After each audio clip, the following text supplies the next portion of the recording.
Welcome to the only daily podcast focusing on compliance news of the day. Each morning, start your day with a cup of coffee and Tom Fox, the voice of compliance, to hear about 4 of the top compliance, corruption, or leadership stories you will need to start your day. The Daily Compliance News is a production of the Compliance Podcast Network. August 24, 2020, the Uber Pays edition. And we begin with that story from NPR. Federal prosecutors have charged that Uber's former chief security officer with covering up a massive 2016 data breach by arranging a $100,000 payoff to the hackers responsible. The personal data of some 57 million Uber passengers and drivers was stolen in the hack. The prosecutors are charging Joe Sullivan with obstructing justice and concealing a felony for the alleged cover-up. Engaged in a scheme to withhold and conceal the breach from regulators and failed to report it to law enforcement or to the public. So once again, Uber sticks its foot in it, and it endangers a lot of other people. Also from NPR and also about Uber and including Lyft, they have said they are not going to take their ball and go home because they didn't get their way. They're just going to say they didn't get their way, so they're going to kick and scream like 2-year-olds.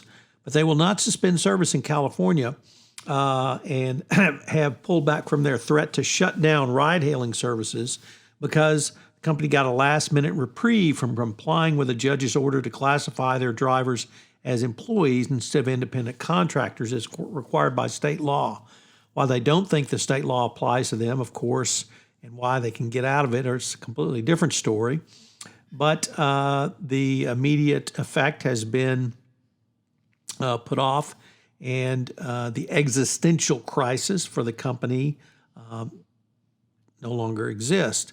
But the law was written specifically for Uber and Lyft, so it really should be no surprise that it applies to them.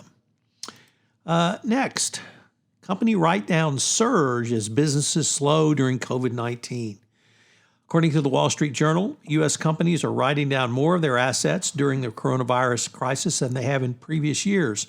Companies booked roughly $261 billion in impairment charges for the first half of this year, totaling more than all of the prior year. So really no surprise there. Financial chiefs are reducing the value of their company assets, such as airplanes, cruise ships, and movie theaters in responses to behavior and changes in consumer behavior after the threat of coronavirus has threatened the viability of their business models.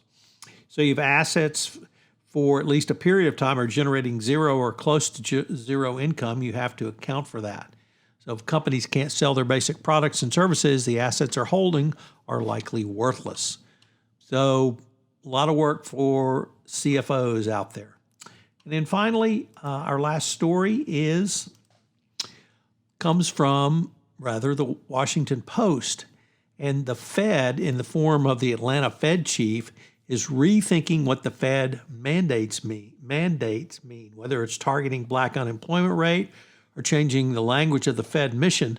The bank's leaders concede solutions aren't always clear-cut. Now, of course, President Trump doesn't want any help to narrow racial or economic disparities, so no doubt he will throw a temper tantrum. But the first black president to lead the Federal Reserve's regional bank published an essay decrying the systemic racism built into the Fed system. The Daily Compliance News is a production of the Compliance Podcast Network and a proud member of C-Suite Radio. Thanks so much for listening. I hope you'll join me again tomorrow.